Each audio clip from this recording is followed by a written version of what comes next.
లోకంలో ఉన్నవాడు ఎవరు అంటే మనుషులకు నష్టం కలిగించేవాడు లోకంలో ఉన్నాడు. వాని పేరు అపవాది, మరి ఇహలోకపు దేవత. అయితే నీలో ఉన్నవాడు అనేసరికి నీలో ఉండాలన్నమాట. ఎవరు ఉండాలి?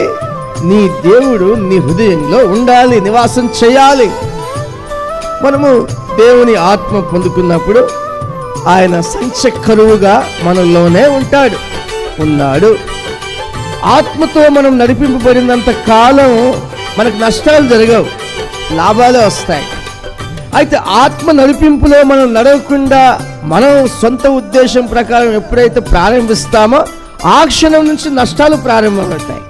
మనలో ఉన్న పరిశుద్ధత తగ్గే కొద్దీ నూనె అయిపోయినట్టుగా పరిశుద్ధత అంతా అయిపోయిన తర్వాత దీపం ఆరిపోయినట్లు ఆత్మ ఆరిపోతాడు, ఆర్పేస్తాం. అంటే ఆత్మను ఆర్పకూడి అనే వాక్య భాగంలో మనం చూస్తాం అన్నమాట. అప్పుడు మనకు ఆత్మ నడిపింపు ఉండదు, మనం ఆత్మ నడిపింపు కోల్పోతాం.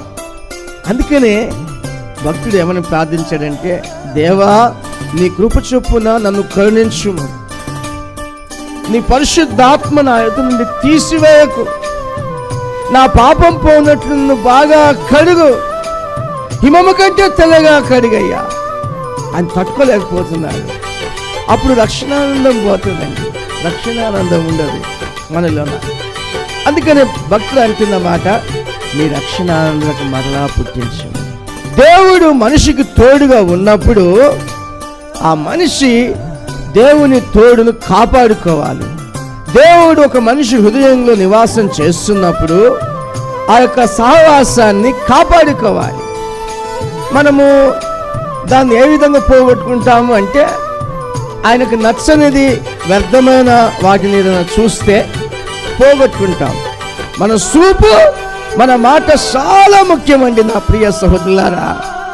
ఏదోలే ఏం కాదులే అని చూస్తా ఉన్నారేమో, జాగ్రత్త నా ప్రియ సహోదరులారా. దేవుడు మీకు ఇచ్చిన శక్తిని మీరు కోల్పోయి ఈ లోకములో ఉన్న వారి చేత ఓడిపోతారు.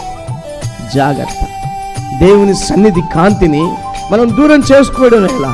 దేవుని యొక్క బలము మన నుంచి కోల్పోవడం ఎలా? సహాయం చేసే దేవుని మనం దూరం చేసుకోవడం మంచిది కాదు.